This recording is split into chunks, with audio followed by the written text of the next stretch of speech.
Hello friends, मी Shweta Adurkar. Welcome to Unlock Studies. आज आपण HSC मॅथ्स 1चा मॅथमॅटिकल लॉजिक हा चॅप्टर सुरू करणार आहे.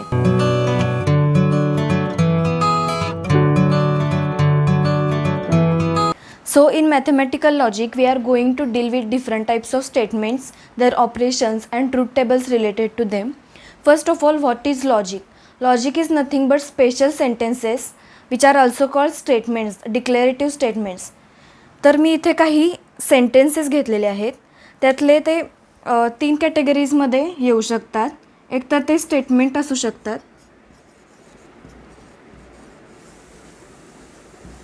किंवा सिंपल सेंटेन्स असू शकतात.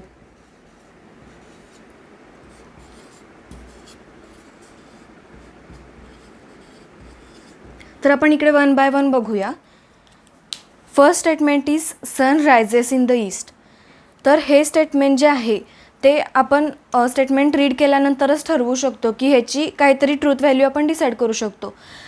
सन रायझेस इन द ईस्ट हे माहिती आहे आपल्याला की ह्याची काहीतरी आपण ट्रूथ व्हॅल्यू डिसाईड करू शकतो, ट्रू ऑर फॉल्स. तर ज्या सेंटेन्सची आपण ट्रूथ व्हॅल्यू डिसाईड करू शकतो त्या सेंटेन्सला आपण स्टेटमेंट म्हणतो. तर सेकंड स्टेटमेंट जे आहे 5 × 1 = 11, हे सुद्धा एक स्टेटमेंटच झालं. कारण जरी हे ॲन्सर रॉंग असलं तरी आपण ह्याची ट्रूथ व्हॅल्यू काहीतरी डिसाईड केली की हे ट्रू आहे किंवा फॉल्स आहे. तर ज्या सेंटेन्सची आपल्याला ट्रूथ व्हॅल्यू डिसाईड करता येते ते स्टेटमेंट असतं. तसंच इथं हे तिसरं सेंटेन्स आहे, do you like to play tennis. तर ह्या क्वेश्चन झाला. तर हे स्टेटमेंट असू शकत नाही, हे सिंपल सेंटेन्स झालं. तसंच fourth statement, Mumbai is the capital of Maharashtra. ह्याची आपण ट्रूथ व्हॅल्यू डिसाईड करू शकतो, ट्रू किंवा फॉल्स ह्याची आपण डिसाईड करू शकतो ट्रूथ व्हॅल्यू. त्यामुळे हे स्टेटमेंट झालं. तसेच हे बाकीचे सेंटेन्सेस आहेत. He is tall. तर हे सेंटेन्स बघा, ही इज टॉल. जर सपोज एखाद्या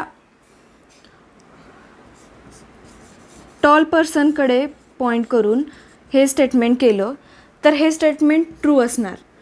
आणि जर शॉर्ट पर्सनकडे पॉईंट करून हे स्टेटमेंट केलं तर स्टेटमेंट ते फॉल्स असणार. त्यामुळे हे जे सेंटेन्स आहे ते प्रत्येकाच्या पॉईंट ऑफ व्ह्यूने त्याचे ट्रूथ व्हॅल्यू चेंज होणार. म्हणजे आपण एक फिक्स त्याची ट्रूथ व्हॅल्यू डिसाईड करू शकत नाही. त्यामुळं हे सिंपल सेंटेन्सच झालं आणि त्याला ओपन सेंटेन्स असं म्हणतात. Open sentence. तर ओपन सेंटेन्स म्हणजे काय, तर प्रत्येकाच्या पर्स्पेक्टिव्हने जर त्याची ट्रूथ व्हॅल्यू व्हॅरी होत असेल तर त्याला ओपन सेंटेन्स म्हणतात. तर ह्यातले ओपन सेंटेन्स कोणते कोणते आहेत, ही इज टॉल हे एक ओपन सेंटेन्स होऊ शकतं. कारण ही जो आहे त्याच्यावर आपली सेंटेन्सची ट्रूथ व्हॅल्यू डिसाईड असणार. ह्या 6 सेंटेन्समध्ये पण हे रिलेशन ट्रू आहे की फॉल्स हे टोटली डिपेंड असणार एक्स या व्हेरिएबलवर. त्यामुळं एक्सचं जे व्हॅल्यू असेल त्यावर ह्या सेंटेन्सची ट्रूथ व्हॅल्यू डिसाईड असेल की एक्सची व्हॅल्यू ती पुट केल्यानंतर ते 0 बरोबर इक्वेट होतं आहे की नाही. त्यामुळं हे सुद्धा ओपन सेंटेन्स आहे. तसेच हे 9 statement, it is black in colour.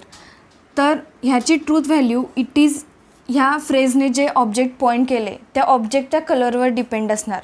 त्यामुळे ह्याची ट्रूथ व्हॅल्यूसुद्धा आपण डिसाईड करू शकत नाही. त्यामुळं ते सुद्धा ओपन सेंटेन्स झालं. तर हे बाकीचे स्टेटमेंट्स जे आहेत, do you like to play tennis हा क्वेश्चन झाला. त्यामुळे हे सुद्धा स्टेटमेंट होऊ शकत नाही. परत ओपन द विंडो ही झाली कमांड, हा झाला question. What a beautiful place it is हा एक्सक्लेमेटरी सेंटेन्स.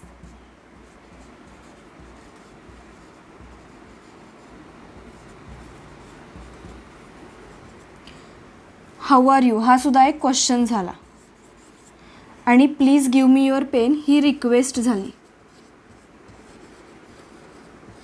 तर तुम्ही लक्षात ठेवताना असं ठेवायचं की जे सेंटेन्सेस एकतर क्वेश्चन आहेत किंवा जे सेंटेन्सेस कमांड आहेत किंवा जे एक्सक्लेमेटरी सेंटेन्सेस आहेत ते कधी स्टेटमेंट्स होऊ शकत नाहीत. आणि जे बाकीचे सेंटेन्सेस आहेत ज्याची आपण ट्रूथ व्हॅल्यू फिक्स एकतर ट्रू किंवा फॉल्स फिक्स करू शकतो ते स्टेटमेंट्स असतात. तर आपण ह्या चॅप्टरमध्ये हे जे स्टेटमेंट्स आहेत यांच्याशी रिलेटेड ऑपरेशन्स बघणार आहोत. तर आपण जी कन्सेप्ट आत्ता बघितली त्याच्यावर ह्या टाईप्सचे क्वेश्चन्स विचारले जाऊ शकतात. Which of the following are statements and write the truth values if the given sentences are statements. तर पहिलं स्टेटमेंट काय आहे, 6 × 4 = 25. हे स्टेटमेंट आहे कारण ह्याची आपण ट्रूथ व्हॅल्यू डिसाईड करू शकतो.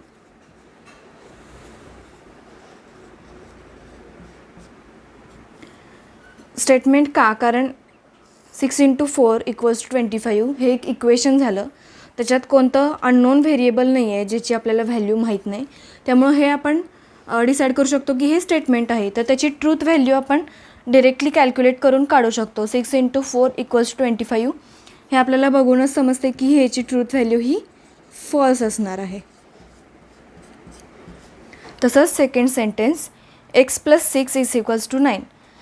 तर एक्झाममध्ये जर दिलेले सेंटेन्स हे स्टेटमेंट नसेल तर ते स्टेटमेंट का नाही आहे ह्याचं रिझनसुद्धा आपण जस्टिफाय करायला पाहिजे. x + 6 = 9 हे स्टेटमेंट नाही आहे कारण त्याच्यात x हे अननोन व्हेरिएबल आहे, त्याची व्हॅल्यू आपल्याला माहीत नाही. त्यामुळं प्रत्येक एक्सच्या व्हॅल्यूसाठी ह्याची ट्रूथ व्हॅल्यू वेगळी असणार. जर x 3 असला, x 3 असला तर 3 + 6 LHS 3 + 6 = 9 हे RHS बरोबर होणार. मग त्याची ट्रूथ व्हॅल्यू ट्रू असणार. जर 3पेक्षा कोणती वेगळी व्हॅल्यू असली तर सपोज x = 1 घेतलं तर 1 + 6 7 = 9 ह्याची व्हॅल्यू फॉल्स. म्हणजे प्रत्येक एक्ससाठी आपल्याला ट्रूथ व्हॅल्यू वेगवेगळी मिळत आहे. म्हणून हे जे सेंटेन्स आहे ते स्टेटमेंट नाही आहे. जर आपल्याला एक्झाममध्ये शॉर्ट आन्सरसाठी 1 मार्क किंवा 2 मार्क्ससाठी हा क्वेश्चन आला तर x + 6 = 9 is not a statement because x is a variable and it's not has fix value असं आपण तिथे जस्टिफाय करू शकतो. थर्ड सेंटेन्स आहे, the quadratic equation x² - 5x + 6 = 0 has 2 real roots. तर हे आपण सेंटेन्स बघून ठरवू शकतो की हे स्टेटमेंट आहे कारण रूट्स आपल्याला फाइंड करायचे. जरी हे व्हेरिएबल असेल तरी क्वाड्रॅटिक इक्वेशन सॉल्व करून आपल्याला त्याचे रूट्स काय येतात त्याच्यावर हे सेंटेन्स आहे. तर 6चे फॅक्टर्स 3 2 x² - 3x - 2x + 6 = 0. तर हे सॉल्व केल्यानंतर आपल्याला समजतं आहे की ह्याचे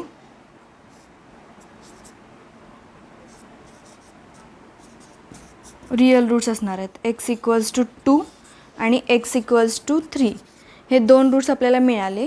तर ह्याचे रिअल रूट्स आहेत, 2 रिअल रूट्स आहेत. त्यामुळे हे जे सेंटेन्स आहे ते पहिल्यांदा स्टेटमेंट आहे आणि ह्याची ट्रूथ व्हॅल्यू ट्रू आहे. हे सॉल्व करून आपल्याला समजलं. फोर्थ स्टेटमेंट आहे, square of prime number is prime number. तर इथे आपण एक प्राईम नंबर घेऊ शकतो. Suppose 3 is a prime number आणि त्याचा स्क्वेअर 9 आहे. खरं 9 प्राईम नंबर आहे का? नाही. त्यामुळं हे जे सेंटेन्स आहे ते स्टेटमेंट आहे आणि त्याची ट्रूथ व्हॅल्यू आपण एक एक्झाम्पल घेऊन ठरवू शकतो. त्यामुळे ह्याची ट्रूथ व्हॅल्यू फॉल्स असणार आहे. तर फिफ्थ स्टेटमेंट काय आहे, mathematics is an interesting subject. तर मगाशी जसं आपण बघितलं की हे अशा प्रकारचे जे सेंटेन्सेस असतात ते प्रत्येकाच्या पॉईंट ऑफ व्ह्यूने त्याची ट्रूथ व्हॅल्यू वेगवेगळी असते. तशीच इथे mathematics is an interesting subject हे ओपन सेंटेन्स आहे.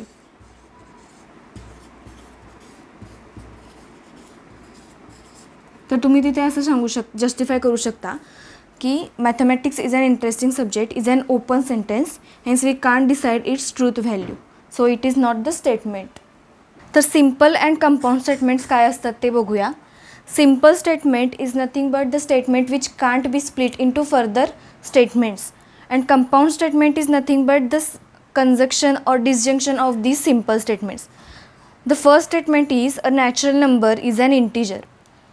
तर ह्या स्टेटमेंटकडे बघून आपल्याला समजते की हे सिम्पल स्टेटमेंट आहे कारण सिंगल सेंटेन्स हे आहे. सेकंड स्टेटमेंट आहे 3 is prime and 4 is an even number. तर इथे 3 इज प्राईम हे एक स्टेटमेंट आहे, 4 इज इवन नंबर हे एक स्टेटमेंट आहे आणि मध्ये हे अँड जे आहे त्याला लॉजिकल कनेक्टिव्ह असं म्हणतात. तर सिम्पल स्टेटमेंट्सला कनेक्ट करण्यासाठी लॉजिकल कनेक्टिव्ज यूज करतात. तर लॉजिकल कनेक्टिव्ज कोणते कोणते आहेत? लॉजिकल कनेक्टिव्ज, तर लॉजिकल कनेक्टिव्ज आहेत and, or, if then, if and, only if.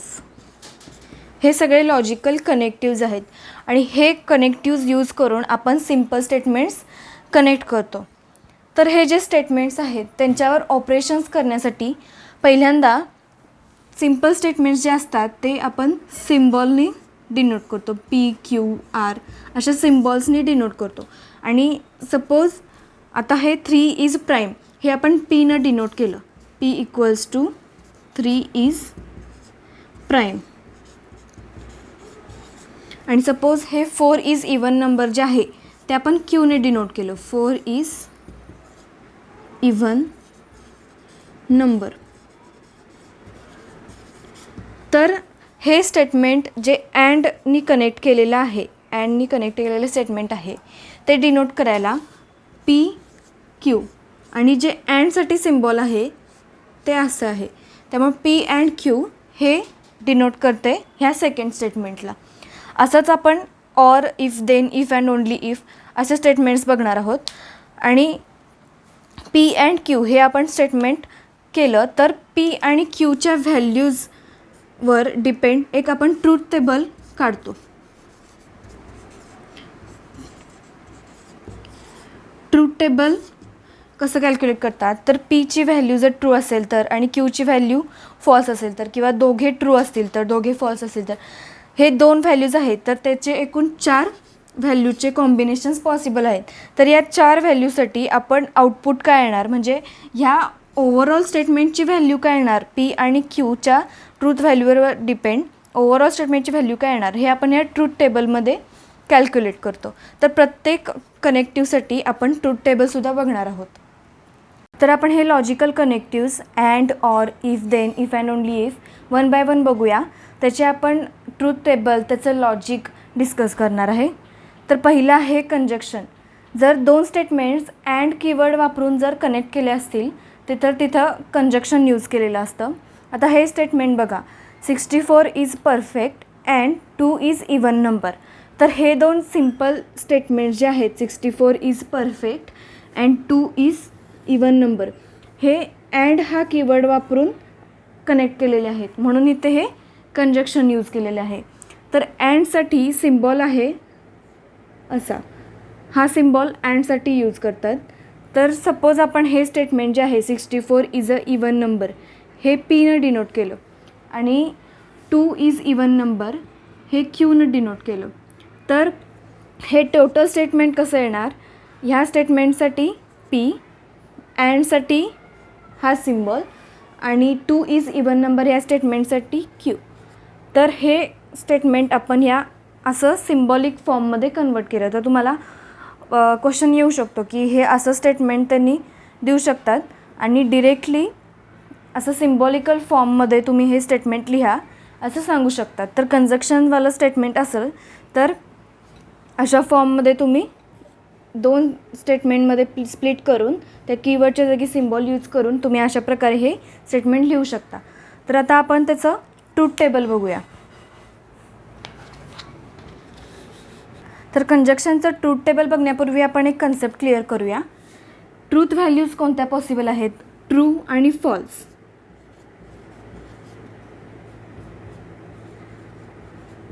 एखाद्या स्टेटमेंटच्या ह्या 2 व्हॅल्यूज पॉसिबल आहेत. तर ट्रू व्हॅल्यू हे सिम्बॉलिकली T म्हणून रिप्रेझेंट करतात आणि फॉल्स व्हॅल्यू F म्हणून रिप्रेझेंट करतात. तर ट्रूथ टेबलमध्ये आपण कन्स्ट्रक्ट करताना T हे ट्रूसाठी यूज करणार आणि फॉल्स Fसाठी. तर अजून एक आहे की सपोज आपल्याकडे P आणि Q हे 2 स्टेटमेंट्स आहेत. तर ह्या दोघांच्या व्हॅल्यूज काय काय पॉसिबल असू शकतात. एकतर पी हे ट्रू असू शकतं आणि क्यूसुद्धा ट्रू असू शकतं. पी हे ट्रू असू शकतं आणि क्यू फॉल्स असू शकतं. पी फॉल्स आणि क्यू ट्रू असू शकतं. पी फॉल्स आणि क्यूसुद्धा फॉल्स असू शकतं. तर हे 4च कॉम्बिनेशन्स ह्या दोन स्टेटमेंटसाठी पॉसिबल आहेत. म्हणजे 4 व्हॅल्यूचे कॉम्बिनेशन्स पॉसिबल आहेत. ह्या 4 व्हॅल्यू घेऊनच आपण प्रत्येकासाठी ट्रूथ टेबल, म्हणजे जर पी ट्रू आणि क्यू ट्रू असला तर आपलं जे आउटपुट आहे किंवा जो रिझल्ट आहे तो काय येणार ते आपण इथं डिटरमाइन करू शकतो. ह्या 4 व्हॅल्यूसाठीच आपण ट्रूथ टेबल फाइंड करणार आहे. तर इथं जे आउटपुट आहे ते काय असणार आहे कंजक्शनमध्ये, पी अँड क्यू हे आपल्याला फाइंड करायचं आहे. तर हे जे अँड आहे आणि इकडे जे स्टेटमेंट 1 असणार आहे आणि इकडे स्टेटमेंट 2 असणार आहे. तर हे जे अँड आहे ते कसं काम करतं, तर पी अँड क्यूचा रिझल्ट हा ट्रू असणार आहे तेव्हा जेव्हा पी आणि क्यू या दोन्हीच्या व्हॅल्यूज ट्रू असणार आहे. The P and Q has value true if and only if P and Q both are true, otherwise for all other combinations it is false. तर त्या लॉजिकनुसार आपण पी आणि क्यू इथे दोन्ही ट्रू आहेत त्यामुळं पी अँड क्यू इथे true येणार. इथं क्यू फॉल्स आहे त्यामुळं पी अँड क्यू फॉल्स. इथं पी फॉल्स आहे त्यामुळं पी अँड क्यू फॉल्स आणि इथं दोन्हीसुद्धा फॉल्स आहेत त्यामुळे हे ऑफकोर्स फॉल्स येणार. तर असं हे आपण ट्रूथ टेबल ह्याच्यासाठी ड्रॉ करून घेतलं आहे पी अँड क्यूसाठी. तर ह्या ट्रूथ व्हॅल्यूजचे कॉम्बिनेशन तुम्हाला लक्षात ठेवायला अवघड वाटत असेल तर तुम्ही असं लक्षात ठेवू शकता, पीसाठी म्हणजे प्रत्येक टेबलसाठी हेच कॉम्बिनेशन असणार आहेत. हे जे आपण 3-4 लॉजिकल कनेक्टिव्स बघणार आहे त्याच्यासाठी हेच कॉम्बिनेशन्स असणार आहे आणि हे फक्त हा कॉलम तेवढा वेगळा असणार आहे. तर इथे तुम्ही असं लक्षात ठेवू शकता, पहिल्या कॉलममध्ये म्हणजे पीसाठी 2 वेळा ट्रू आहे आणि 2 वेळा फॉल्स आहे आणि क्यूसाठी ट्रू फॉल्स असं कॉम्बिनेशन आहे. आणि असं तुम्ही हे 4 कॉम्बिनेशन्स लिहू शकता जर तुम्हाला फास्ट एखादं सम सॉल्व करायचं असेल तर. आणि पी अँड क्यूसाठी काय ट्रिक आहे, तर अँड हे मल्टिप्लिकेशनसारखं काम करतं, मल्टिप्लिकेशन जे असतं त्याच्यासारखं काम करतं. आणि ट्रू म्हणजे ट्रू आणि फॉल्स ह्यासाठी अजून एक कॉम्बिनेशन आहे. ट्रूसाठी 1 असतं आणि फॉल्ससाठी 0. हे जर तुम्ही लक्षात ठेवलं तर अँडसाठी तुम्ही मल्टिप्लिकेशन टाईप हे लक्षात ठेवू शकता. म्हणजे 1 अँड 1, 1 × 1 हे 1 असतं म्हणजे ट्रू. 1 × 0 म्हणजे जिथं 0 आहे मग जिथं मल्टिप्लिकेशनच्या इथं 0 येणार. हे असं तुम्ही ट्रिक वापरून हे टेबल लक्षात ठेवू शकता. तर सेकंड लॉजिकल कनेक्टिव्ह आहे डिसजंक्शन. तर इथे हे जे कंपाऊंड स्टेटमेंट दिलेलं आहे, all cows are black or all flowers are red, हे 2 सिम्पल स्टेटमेंट्स जे आहेत, all cows are black, all flowers are red, हे ऑर ह्या कीवर्डने कनेक्ट केलेले आहेत. तर ह्या ऑरला डिसजंक्शन म्हणतात आणि ह्या ऑरचा सिम्बॉल आहे असा. तर ह्या ऑल काउज आर ब्लॅकला पी सपोज केलं आणि ऑल फ्लॉवर्स आर रेडला क्यू असं डिनोट केलं. तर हे कंपाऊंड स्टेटमेंट सिम्बॉलिकली कसं रिप्रेझेंट होणार, पी ऑर क्यू असं. तर याचं आपण आता ट्रूथ टेबल बघूया. पी क्यू आणि पी ऑर क्यू आपल्याला फाइंड करायचं. तर पी क्यूचे कॉम्बिनेशन्स मगाशी मी सांगितलं तसं ट्रू फॉल्स आणि ट्रू फॉल्स. तर पी और क्यूचं लॉजिक कसं आहे, if any one of P and Q are true or if both P and Q are true then P or Q is true.